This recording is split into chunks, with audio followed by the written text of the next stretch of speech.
¿Qué tal? Con el gusto de saludarles en nuestra clase o sesión número 406. Vamos a dar lectura al profeta Baruch.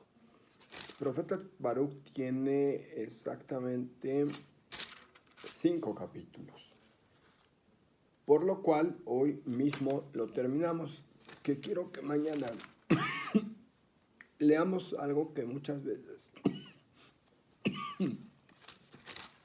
algunas personas no se han dado cuenta que tenemos. La carta de Jeremías. ¿Sí? Ya lo verán. Después lo vamos a revisar el día de mañana. Padre Santo, bendito y alabado seas. Te glorificamos.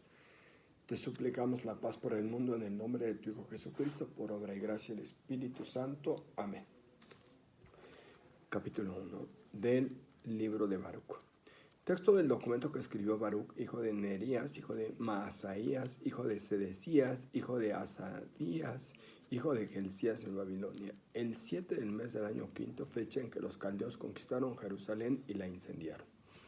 Baruch leyó este documento en presencia del rey Jeconías, hijo de Joaquín, rey de Judá, y de todo el pueblo que acudió a escuchar en presencia de las autoridades, príncipes reales y de todo el pueblo, pequeños y grandes, que vivían en Babilonia junto al río Sud. Todos lloraron, ayunaron y suplicaron al Señor. Después hicieron una colecta. Cada uno ofreció según sus posibilidades y enviaron el dinero a Jerusalén al sumo sacerdote Joaquín, hijo de Gelcías, hijo de Salún, a los demás sacerdotes y a todo el pueblo que habitaba en Jerusalén. Fue entonces el 10 de junio cuando Baruch recobró para devolverlos a Judá los utensilios robados del templo.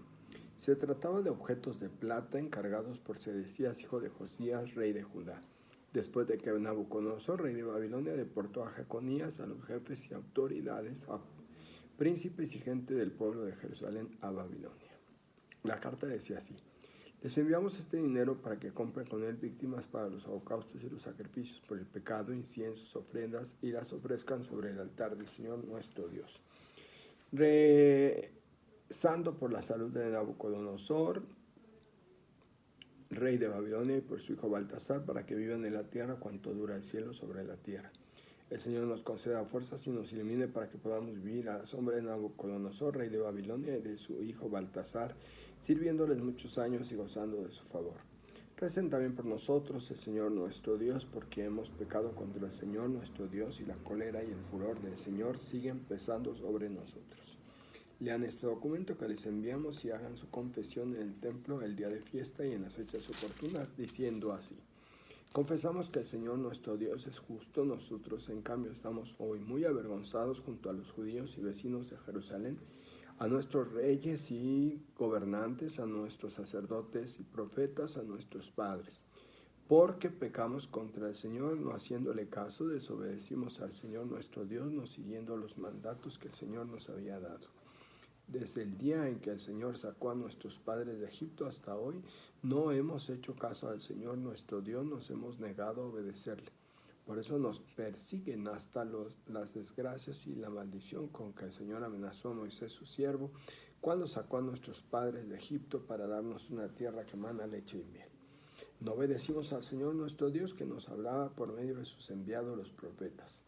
Todos seguimos nuestros malos deseos, sirviendo a dioses ajenos y haciendo lo que es malo a los ojos del Señor nuestro Dios. Capítulo 2. Por eso el Señor cumplió las amenazas que había pronunciado contra nosotros, nuestros gobernantes que gobernaban a Israel, nuestros reyes, y contra israelitas y judíos. Jamás sucedió bajo el cielo lo que sucedió en Jerusalén, según lo escrito en la ley de Moisés, que entre nosotros hubo quien se comió a su hijo y a su hija. El Señor los sometió a todos los reinos vecinos, dejó desolado su territorio, haciéndolos objeto de burla y ofensa en medio de los pueblos de la redonda, donde los dispersó. Fueron vasallos y no señores, porque habíamos pecado contra nuestro Dios, desoyendo su voz. El Señor nuestro Dios es justo, a nosotros nos oprime hoy la vergüenza. Todas las amenazas que el Señor había pronunciado han caído sobre nosotros. Con todo no aplacamos al Señor, convirtiéndonos en nuestra actitud perversa. Por eso el Señor estuvo vigilando para enviarnos las desgracias amenazadas. El Señor fue justo en todo lo que dispuso contra nosotros, porque nosotros no le obedecimos, poniendo por obra lo que nos había mandado. Pero Pero ahora, Señor Dios de Israel, que sacaste a tu pueblo de Egipto con mano fuerte, con signos y prodigios, con brazo alzado y gran poder, haciéndote así un nombre famoso que dura hasta hoy. Nosotros hemos pecado, Señor Dios nuestro, hemos cometido crímenes y delitos contra todos tus mandamientos. Aparte de nosotros, tu cólera, que quedamos muy pocos en las naciones, donde nos has dispersado. Escucha, Señor, nuestras oraciones y súplicas. Líbranos por tu honor. Haz que ganemos el favor de los que nos deportaron.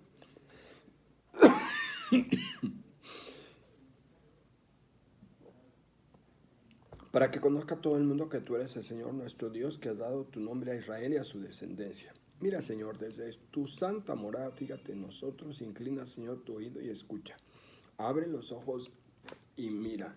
Los muertos en la tumba, con sus cuerpos ya sin vida, no pueden cantar tu gloria y tu justicia, mientras que los que viven agobiados por la tristeza, el que camina encorvado y desfallecido, los ojos que se apagan, el estómago hambriento, esos son, Señor, los que reconocen tu gloria y justicia.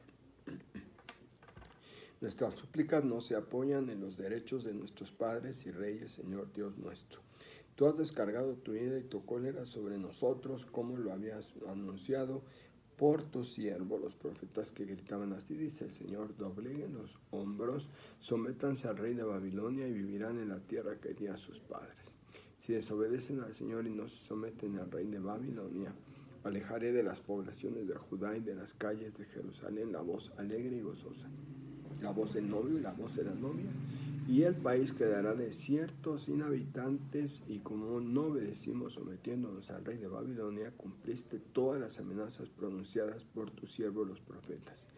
Se sacaron de las tumbas los huesos de nuestros reyes y antepasados, y quedaron expuestos al calor del día y al frío de la noche. Ellos murieron de diversas calamidades, de hambre, de peste y de espada, y por la maldad de Israel y de Judá, la casa que llevaba tu nombre ha llegado a ser lo que es hoy. Tú, Señor Dios nuestro, nos habías tratado según tu inmensa piedad y compasión. Tú hablaste por Moisés tu siervo cuando me mandaste escribir tu ley en presencia de Israel. Si no me obedecen, esa inmensa multitud quedará reducida a unos pocos en medio de los pueblos donde los dispersaré. Sé que no me van a obedecer porque son un pueblo de corazón duro, con todo el destierro se convertirán y reconocerán que yo soy el Señor tu Dios. Entonces les daré oídos y mente dóciles, en su destierro me alabarán e invocarán mi nombre. Se arrepentirán de su rebeldía y de su mala conducta, recordando cómo sus padres pecan contra el Señor. Entonces los traeré de nuevo a la tierra que con juramento prometió a sus padres Abraham, Isaac y Jacob, y la poseerán. Los haré crecer y no disminuirán. Les haré una alianza eterna, seré su Dios y ellos serán mi pueblo, y no volveré a expulsar a mi pueblo Israel de la tierra que le di. Capítulo 3. El Señor Todopoderoso, Dios de Israel, un alma afligida y un espíritu abatido gritan a ti: escucha, Señor, ten piedad, porque hemos pecado contra ti. Tú reinas por siempre, nosotros morimos para siempre. Señor poderoso, Dios de Israel, escucha las súplicas de los israelitas que ya murieron y las súplicas de los hijos de los que pecaron contra ti. Ellos desobedecieron al Señor su Dios, y a nosotros nos persiguen las desgracias. No te acuerdas de los delitos de nuestros padres, acuérdate hoy de tu brazo y de tu nombre, porque tú eres el Señor Dios nuestro y nosotros te alabamos. Señor, nos infundiste tu temor para que invocásemos tu nombre y confesáramos en el destierro, apartando nuestro corazón de los pecados con que te ofendieron nuestros padres. Mira, hoy vivimos en el destierro donde nos dispersaste, haciéndonos objeto de burla y maldición, para que paguemos así los delitos de nuestros padres que se alejaron del Señor nuestro Dios. Escucha, Israel, mandatos de vida. Presta oído para aprender prudencia. ¿A qué se debe, Israel, que estés aún en país enemigo, que envejezcas en tierra extranjera, que estés contaminado entre los muertos y te cuenten con los habitantes del abismo? Es que abandonaste la fuente de la sabiduría. Si hubieras ido el camino de Dios, habitarías en paz para siempre. Aprende dónde se encuentra la prudencia, dónde el valor y dónde la inteligencia, así aprenderás dónde se encuentra la vida larga y dónde la luz de los ojos y la paz. ¿Quién encontró su puesto o entró en sus almacenes? ¿Dónde están los jefes de las naciones, los amos de los animales terrestres, los que jugaban con las aves del cielo, los que atesoraban oro y plata, en los que confiaban los hombres y era inmensa su fortuna? ¿Dónde los que trabajan la plata con tanto cuidado, cuyas obras no podemos describir? Desaparecieron bajando a la tumba y otros ocuparon sus puestos. Una nueva generación vio la luz y habitó en la tierra, pero no conocieron el camino de la inteligencia, no descubrieron sus senderos, no lograron alcanzarla y sus hijos se extraviaron. No se dejó ir en Canaán ni se dejó ver en Temán, ni los hijos de Agar que buscan el saber en la tierra, ni los mercaderes de Meirán y Temán, que cuentan historias y buscan el saber conocieron. El camino de la sabiduría ni recordaron sus senderos. Así nacieron los gigantes famosos de la antigüedad, corpulentos y aguerridos, pero no los eligió Dios ni les mostró el camino de la inteligencia. Murieron por su falta de prudencia, perecieron por falta de reflexión. Quien subió al cielo para tomarla, ¿quién la tomó? ¿Quién la bajó de las nubes? ¿Quién atravesó el mar para encontrarla y comprarla a precio de oro? Nadie conoce su camino ni puede rastrear su senda. El que todo lo sabe, la conoce y la examina con su inteligencia. El que creó la tierra para siempre y la llenó de animales cuadrúpedos, envía el rayo y él va. Lo llama y le obedecen temblando. A los astros que brillan gozosos en sus puestos de guardia. Los llama y responden presentes. Y brillan gozosos para tu Creador. Qué grande es Israel, el templo de Dios, qué inmensos son sus dominios. Él es grande y sus límites es sublime y sin medida. Él es nuestro Dios y no hay otro frente a Él. Investigó el camino de la inteligencia y se lo enseñó a su hijo Jacob, a su amado Israel. Después apareció en el mundo y vivió entre los hombres. Capítulo 4. La sabiduría es el libro de los mandatos de Dios, la ley de validez eterna. Los que la guardan vivirán, los que la abandonen morirán. Vuélvete, Jacob, a recibirla, camina a la claridad de su resplandor. No entregues a otros tu gloria ni tu dignidad, a un pueblo extranjero. Dichosos nosotros, Israel, que conocemos lo que agrada al Señor. Ánimo, pueblo mío, que llevas el nombre de Israel. Los vendieron a los gentiles, pero no para ser aniquilados, porque provocaron el enojo de Dios contra ustedes. Los entregaron a sus enemigos porque irritaron a su Creador, sacrificando a demonios y no a Dios. Se olvidaron del Señor eterno que los había creado y establecieron a Jerusalén que los alimentó. Cuando ella vio que el castigo de Dios los alcanzaba, dijo: escuchen, vecinas de Sión, Dios me ha enviado una pena terrible y vi cómo el Eterno desterraba a mis hijos e hijas. Yo los crié con alegría, los despedí con lágrimas de pena. Que nadie se alegre viendo a esta viuda abandonada de todos. Si estoy desierta es por los pecados de mis hijos, que se apartaron de la ley de Dios. No hicieron caso de sus mandatos, ni siguieron el camino de sus preceptos. No pisaron fielmente la senda de su instrucción. Que se acerquen las vecinas de Sión. Recuerden que el Eterno llevó cautivo a sus hijos, a mis hijos e hijas. Les envió un pueblo remoto, pueblo cruel y de lengua extraña que no respetaba a los ancianos ni sentía piedad por los niños. Arrebataron a la viuda de sus hijos queridos. La dejaron sola y sin hijas. Yo, ¿qué puedo hacer por ustedes? Solo el que les envió tales desgracias los librará del poder enemigo. Váyanse, hijos míos, váyanse mientras yo quedo sola. Me he quitado el vestido de la paz, me he puesto el sayal de suplicante. Guiaré al Eterno toda mi vida. Ánimo, hijos. Invoquen a Dios para que los libre del poder enemigo. Yo esperaba que el Eterno los salvara. El Santo ya me llena de alegría, porque muy pronto el Eterno, su Salvador, tendrá misericordia de ustedes. Si los expulso entre duelo y llantos, Dios mismo los devolverá a mí con gozo y alegría sin término. Como hace poco las vecinas de Sión los vieron marchar cautivos, así pronto verán la salvación que Dios les concede, acompañada de gran gloria y el resplandor del Eterno. Hijos, comparten con paciencia el castigo que Dios les ha enviado. A tus enemigos te dieron alcance. Muy pronto verás su perdición. Pondrás el pie sobre sus cuellos. A mis niños mimados recorrieron caminos ásperos, los robó el enemigo como a un rebaño.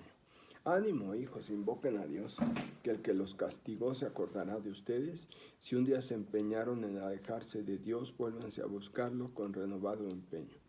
El que les mandó las desgracias les mandará el gozo eterno de su salvación. Ánimo, Jerusalén, el que te dio su nombre te consuela. Malditos los que te hicieron mal y se alegran de tu caída. Y malditas las ciudades que esclavizaron a sus hijos. Maldita la ciudad que los aceptó, como se alegró de tu caída y disfrutó con tu ruina. Llorará su propia desolación. Le quitaré la población del que se enorgullece y su arrogancia se convertirá en duelo. El Eterno le enviará un fuego que arderá muchos días y la habitarán largos años los demonios. Mira hacia oriente, Jerusalén, contempla el gozo que Dios te envía. Ya llegan alegres los hijos que despediste, reunidos por la palabra del Santo. En oriente y occidente, ya llegan alegres y dando gloria a Dios. Capítulo 5 y último del profeta Baruc. Es breve. Jerusalén, despójate del vestido de luto y aflicción y vístete para siempre las galas de la gloria que Dios te da.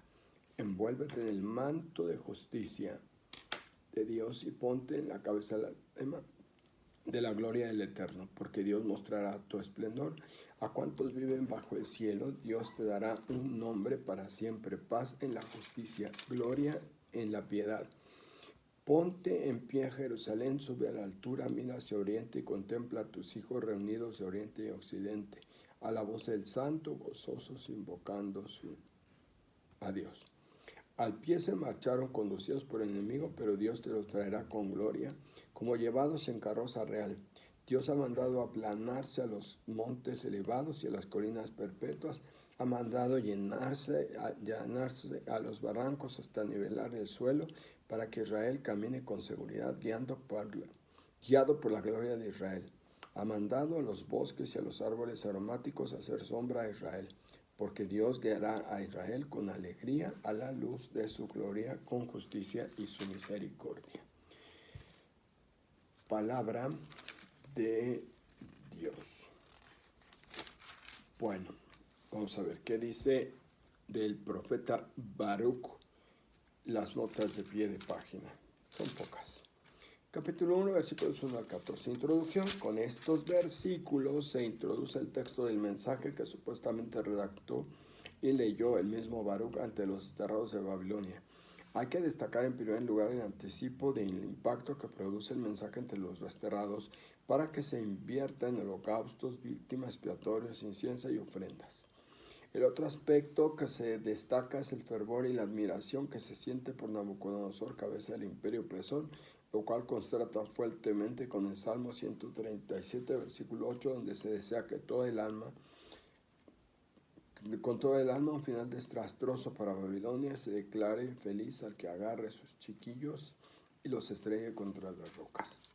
Es evidente entonces que o se trata de una pieza literaria tan tardía que la memoria del dolor y el sufrimiento propiciados por el imperio caldeo se ha perdido en el tiempo, lo cual es casi imposible, o bien se trata de un representante de alguna corriente abiertamente pro-caldea que no ha perdido su identidad judía. De cualquier modo, lo importante es rescatar la intencionalidad del autor y de su mensaje, que es readaptar la experiencia de la caída de Judá y la humillación del destierro a una situación probablemente semejante bajo la dominación seleucida o lágida. Esta readaptación busca reforzar la necesidad de reconocer las culpas y desvíos del pueblo como elementos que traen castigos y desgracias. Capítulo 1, versículos 13 al 3:8. Liturgia penitencial. Puede dividirse en 4 partes. 1:15 al 2:10, donde se resalta la confesión de los pecados de Israel. 2:11 al 18, que se centra más en la petición por la liberación. Y 2:19-35 y 3:1-8, que reclaman de Dios el cumplimiento de sus promesas. Primera parte, capítulo 1, versículos 15 al capítulo 2, versículo 10. Esta primera parte de la liturgia penitencial comienza con una confesión de los pecados. El reconocimiento de las culpas está determinado por otro reconocimiento primero y fundamental: Dios es justo.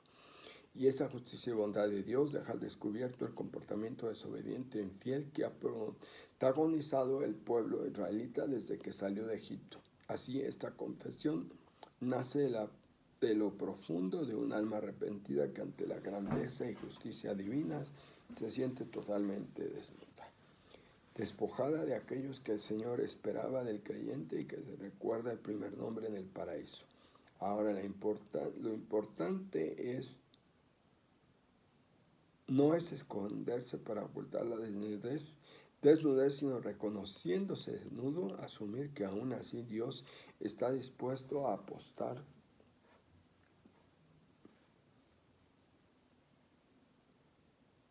por un proyecto de amor y de justicia en el que los protagonistas somos nosotros.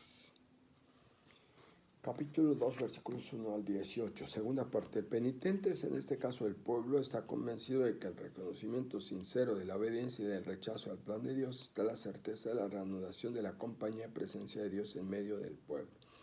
Es importante recalcar que la fe israelita parte siempre de la experiencia fundante de su conocimiento de Dios, la liberación de Egipto. Esta debe ser también nuestra convicción más profunda respecto a Dios por encima de todo. El Dios en quien creemos y a quien seguimos es el Dios que se juega todo por nuestra libertad, porque solo en ella y desde ella estaremos en condiciones de amarle, obedecerle y servirle. La libertad de nuestra relación con Dios no es un punto de llegada, tiene que ser un punto de partida para poder reconocerlo. Capítulo 2, versículos 19 al 35. Tercera parte. Hay dos cosas que vale la pena resaltar en esta tercera parte de la liturgia penitencial. En primer lugar, el reconocimiento de que no son los méritos de los antepasados de Israel los que ahora mueven al pueblo a suplicar al Señor, sino el dejar a un lado la obstinación en la que siempre se ha movido, obstinación que queda ilustrada en el rechazo de la predicación de los profetas, en este caso de Jeremías, y en el segundo lugar la plena confianza y seguridad en que Dios no dejará de cumplir sus promesas, en este caso reunir a todos los dispersos, lo cual dará paso a una nueva alianza basada en el compromiso de antes. Cuarta parte, capítulo 3, versículos 1 al 8. Termina la liturgia penitencial en el mismo tono con que comienza, reconociendo las culpas y pecados y aceptando que la situación trágica que se vive en el momento es consecuencia de ese rechazo y de esa desobediencia al Señor. Pero aquí hay algo que ya Jeremías había intentado corregir durante su ministerio en Jerusalén, y asimismo Ezequiel entre los desterrados a Babilonia: la responsabilidad personal en el pecado, el rechazo consciente al plan de Dios y sus consecuencias. Había una falsa concepción de que los males personales y sociales eran consecuencia del pecado de los padres. Incluso se llegó a acuñar el refrán: los padres comieron uva agria, a los hijos se les destemplan los dientes. Jeremías se arremetió contra semejante modo de pensar, haciendo ver que cada uno es juzgado y castigado por sus propios delitos. Lo mismo plantea Ezequiel en sus enseñanzas, pues bien, ese avance no se detecta aquí, versículos 4, 5, 7 y 8, a pesar de tratarse de un escrito que es muy posterior a Jeremías y a Ezequiel. Capítulo 3, versículos 9 al capítulo 4, versículo 4. Exhortación sobre la sabiduría. La referencia inicial al destierro puede servir de enlace con lo anterior. El capítulo en su conjunto se inspira en Job 28, Eclesiástico 24 y Deuteronomio 4. En la alternativa entre vida y muerte, bien y mal,